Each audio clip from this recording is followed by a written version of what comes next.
Hey y'all, welcome to the Max. Today we are going on a tour of our pantry, so let's get started. The first place I'm going to hit right here is one of my mini canning racks. Now, the reason why I love canning is because there is so much you can put in here, from vegetables to fats. This is lard. I also have some jars of butter, some caramel, so some sweets, jams and jellies. There is so much that you can do with canning. It is absolutely amazing. So here is one of my racks here that is ready-made foods. It doesn't matter if we're on the run or whatever. These are foods that are all already cooked. We call them the homesteaders fast food. So here's one of my racks, and I'm going to show you some of my other canning racks right now. You are going to see some not great lighting on these clips because I tend to store my food in these areas where it's a little bit cooler and darker from some of the things that we don't eat from regularly. Pantry that you just seen, we eat on constantly. These other canning racks will be rotated in there, but while they're sitting in storage, they're in a cool, dark place. Okay, y'all, I just had to pull some off of that shelf because you just can't see over there. That was where I have all of my canned chicken, all of my canned chicken broth, and lard, more lard. What you saw on that canning rack right there, over in the shadows, canned milk on top, beef on the and sausage on the next two shelves.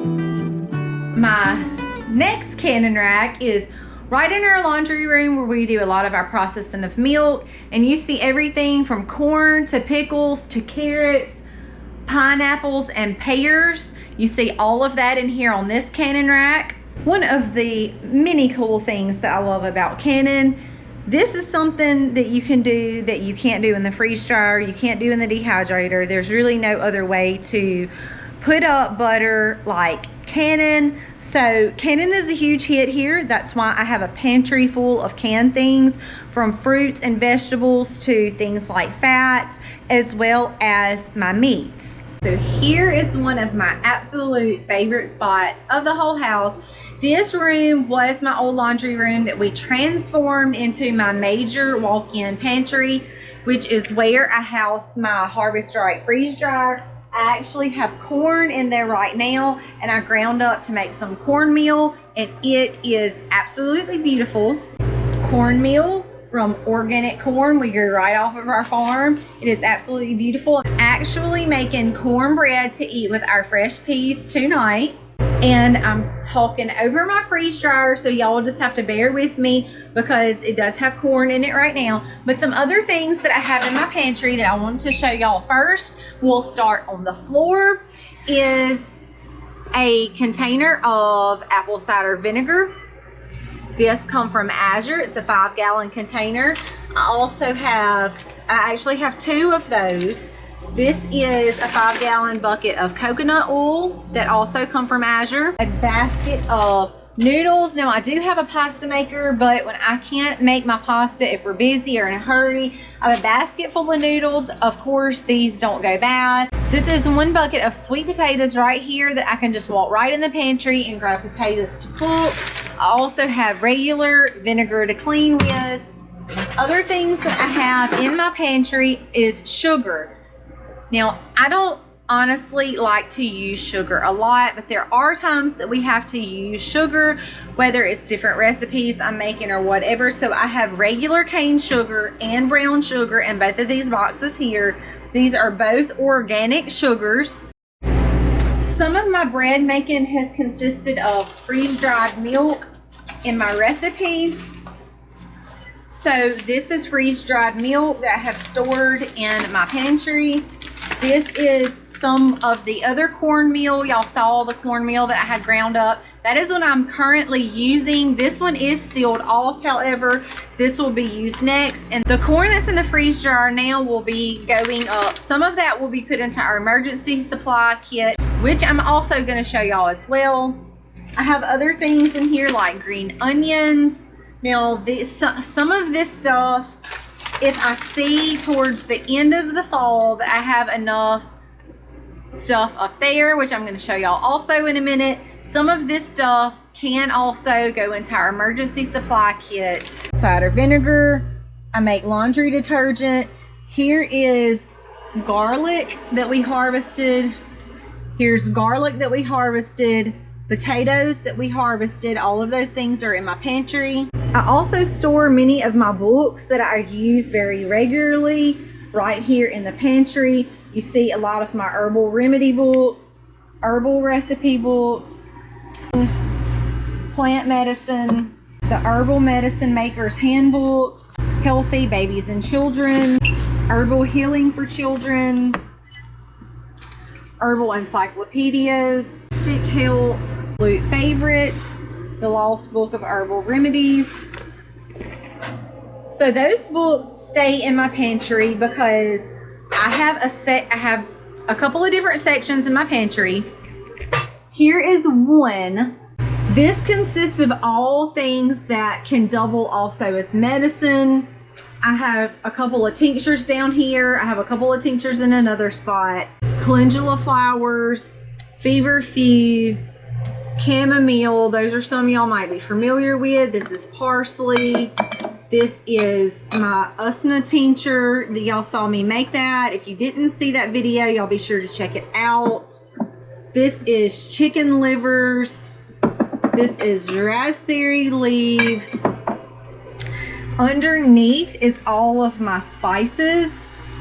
So I have a whole section here that is mostly for seasons and spices. I have some store-bought. All of these are ones that I have grown. There's kale, basil, bay leaves, kumquat powder, cilantro, peppers, more kale, more peppers, rosemary, Thai ginger. So a lot of these can also be doubled as, these are more along the lines of spices. These can also be doubled as healing medicines as well.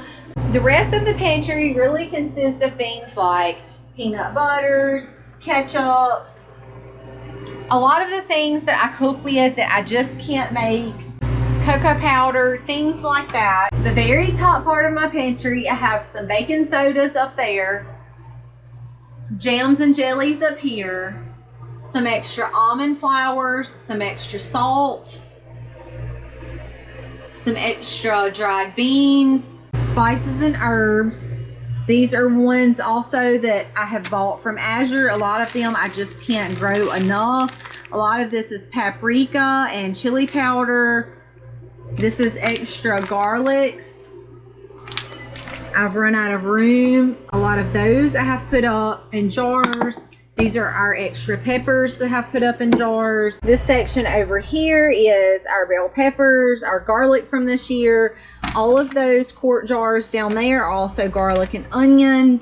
We keep extra things in over here. Again, these are just Azure pies. This is 5 pounds of beef gelatin. That is 5 pounds of organic cocoa powder. We pick up some organic chips for the kids.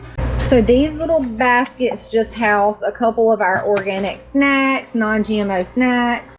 There's more garlics down here. This section down here is herbs that I just can't grow all of them. I am growing marshmallow, but I just started growing those. So this whole container is full of herbs that I have picked up over the years. I actually separated these out because these are root beer herbs. I have a ginger bug and I'm going to show y'all in an upcoming video how to make root beer, and I think you're gonna really like it. So stay tuned for that coming up in the next couple of weeks. I needed to get some practice in before I show y'all what I do to make root beer.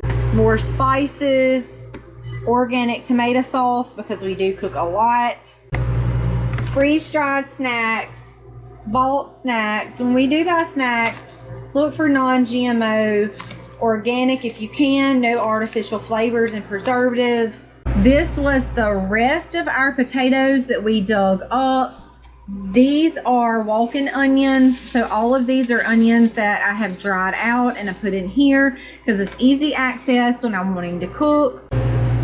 So as you can see, we have a lot going on in this pantry. Y'all have seen the ways that I can foods and put them up, but I also have ways to dry foods and put them up. It can also be available for me to use when I'm ready to cook or treat an issue. And of course, I can't let the video go without talking about eating fresh.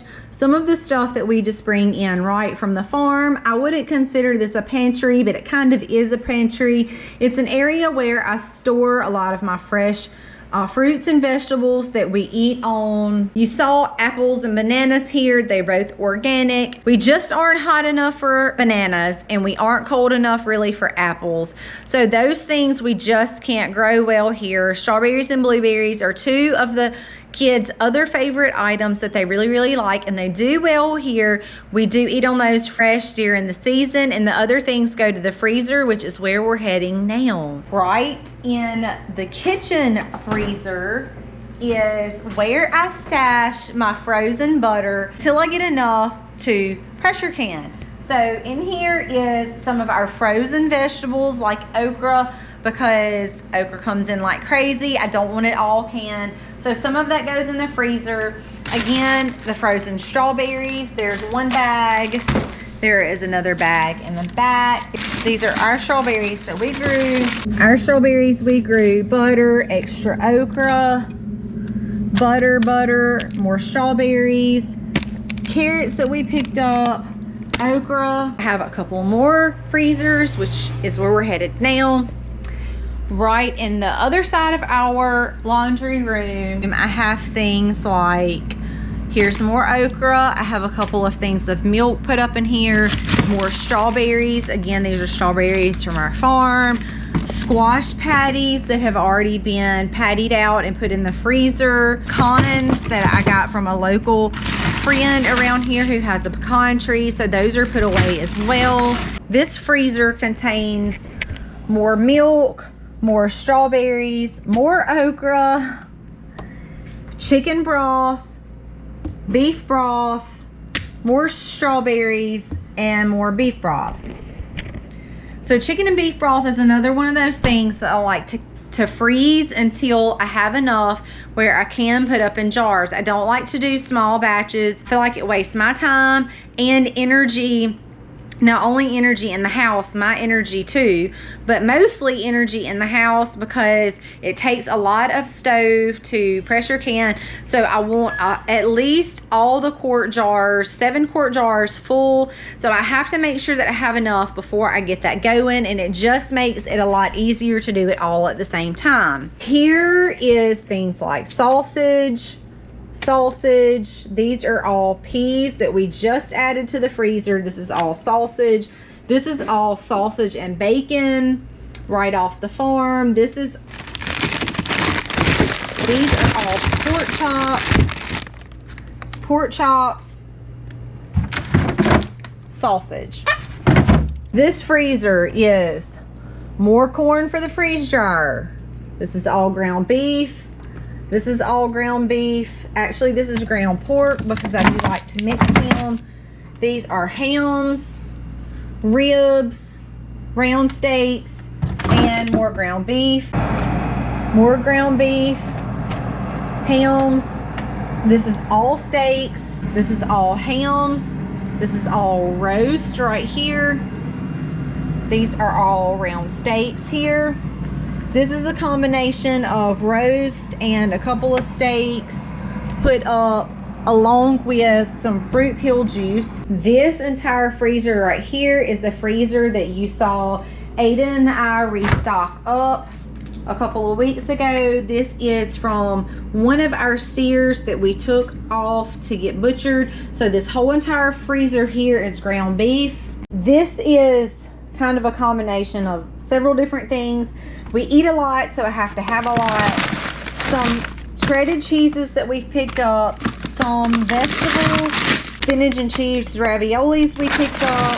These are soybeans. These are green beans we just got in the freezer. Broccoli. There's broccoli and asparagus down there as well. Beans here.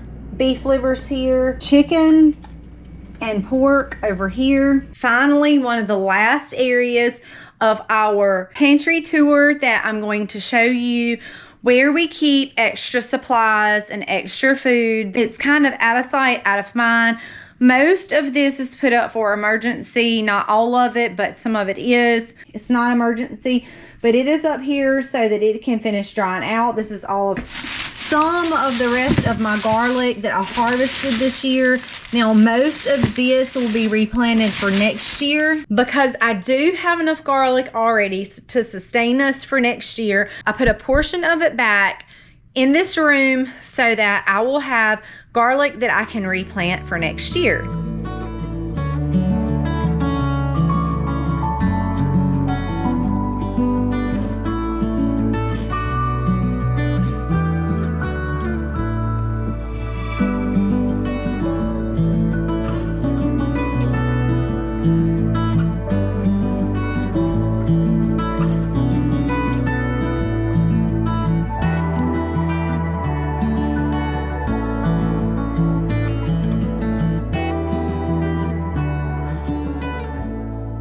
Now, some of the very last things that you just seen was our emergency supply kits. Some of that stuff was purchased from places like Legacy Foods. Some of those things I have freeze dried myself with my Harvester 8 freeze dryer and put those things up for emergency use. We tend to shoot for about 7 years supply for our family for food, which obviously means that's a lot of food to put up in an emergency situation. Some of the things that you've seen, we showed you. Some of the things that we have, you will not see, for safety of our family, and we do that intentionally, but we wanted to show you guys a video to possibly help you start up a food pantry of some items that you could walk right in, cook right now, some items that you could put on your pantry that will last for a really long time. And we wanted to show all of you this in hopes to inspire others and encourage others, and hope that you guys will work on building your pantries up for the safety of your family and for the security of your family. Knowing that no matter whatever happens, that God is in control. He ultimately knows all of the plans for not only us, but for others and for this whole entire earth. But we need not fear because we know that He is sovereign and He is in control. All that being said, happy homesteading, y'all.